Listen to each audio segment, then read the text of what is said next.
The dust rose slow and heavy that morning, hanging in the warm air like it did not want to settle.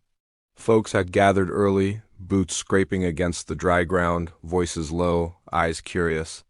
Auctions always brought a crowd, but this one felt different. There was a quiet weight in the way people stood, hats pulled a little lower, glances shifting toward the same spot again and again. She stood there beside the fence, hands steady but tight around the rope. The cow beside her was small, gentle-eyed, its coat brushed clean as if it were going somewhere better than this. It was the last thing she had left. Everyone in town knew it, even if no one said it out loud. Life had not been kind to her these past years. The land had dried up, the storms had come too late or too hard, and the man who once stood beside her was now just a memory carried in silence. What remained was a small piece of land, a child who watched everything too closely, and this one cow that had kept them fed longer than anyone expected. The little girl clung to her dress, peeking out at the crowd with wide, uncertain eyes. She did not speak, but her fingers tightened every time someone stepped closer. She understood more than a child should. She knew what it meant to lose something that mattered.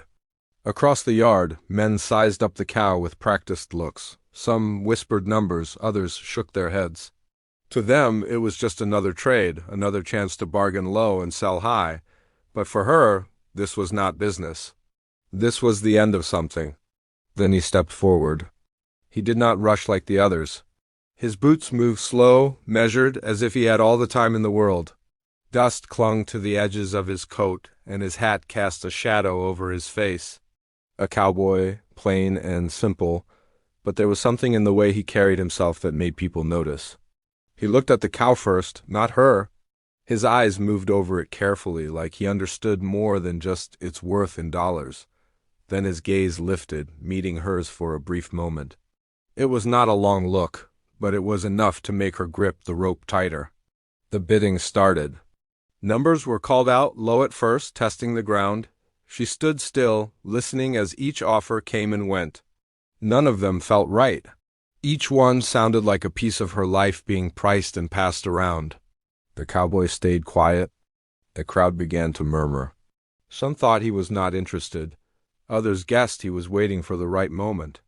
The little girl pressed closer, her eyes now fixed on him, as if she sensed something no one else could. Then, just as the bidding slowed and the auctioneer looked ready to close, his voice cut through the air. It was calm, firm, and higher than the rest. Heads turned. The number he gave was enough to silence the whispers. It was more than anyone expected. More than the cow should have fetched it on any normal day. The auctioneer wasted no time. The hammer came down with a sharp crack that echoed across the yard. It was done. A few people nodded, impressed. Others frowned, wondering why a man would pay that much for so little. But the cowboy did not explain himself. He simply stepped forward, pulling folded bills from his pocket, counting them out without hesitation. She watched him, unsure what to say, unsure what to feel. Relief should have come first, but it did not. Something about the way he acted made her uneasy, like there was more to this than a simple sale. He handed over the money, then reached for the rope. For a moment she did not let go. Their hands brushed, and again their eyes met. This time he did not look away.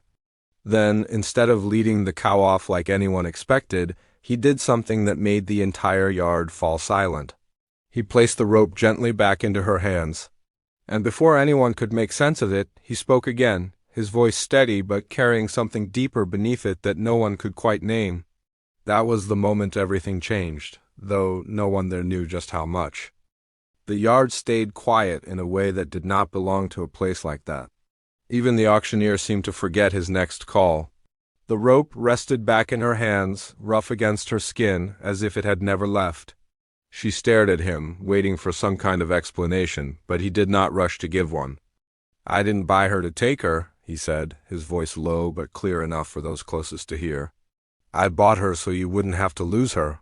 A murmur spread through the crowd, soft at first, then growing as people leaned toward one another. Some shook their heads, others raised their brows, unsure if they had heard him right. Acts like that did not come easy in a place where every dollar was hard-earned. She swallowed, her grip still firm on the rope. "Then why bid at all?" she asked, her voice steady, though there was a crack beneath it that only someone close might notice. His gaze did not shift. Because they would have taken her from you for less, he replied. And I wasn't about to let that happen. The answer did not settle things. If anything, it stirred more questions than it calmed. She glanced at the money now in the auctioneer's hand, then back at the man standing in front of her. No one gave away that kind of money without reason. Not here, not anywhere. The little girl stepped slightly forward, her small hands still clutching the fabric of the dress. She looked up at the cowboy with a mix of wonder and caution, as if trying to decide whether he was something good or something to be wary of. Children had a way of seeing truth in places grown folks often missed. "Ma," she whispered, her voice barely reaching beyond them. "Why's he doing that?" She did not answer right away. She could not. Because she did not know, the crowd began to thin, but not quickly. People lingered, pretending to check other items, though their ears stayed turned toward the strange turn of events. A few men cast long looks at the cowboy, measuring him in a different way now. Kindness like that could be mistaken for weakness in a place where survival came first. He reached into his pocket again, slower this time, pulling out nothing more than a worn piece of paper. He looked at it for a second before folding it back and tucking it away. It seemed small, almost unimportant, but something about it made her uneasy. "You're from around here?" she asked, needing something solid to hold on to in this moment that felt anything but steady. He shook his head once. "Passing through?" That made even less sense. A man just passing through did not spend money he would not get back. A man just passing through did not stop to fix problems that were not his. "Then you should have kept your money," she said, a little sharper now, not out of anger but out of confusion she could not hide. "We would have managed." He gave a faint smile, though it did not quite reach his eyes. "From what I've seen, you've been managing alone for too long." The words landed heavier than he might have meant them to. She straightened slightly, pride rising up to meet whatever pity might have been there. She had carried her weight without asking for help. She had done what needed to be done.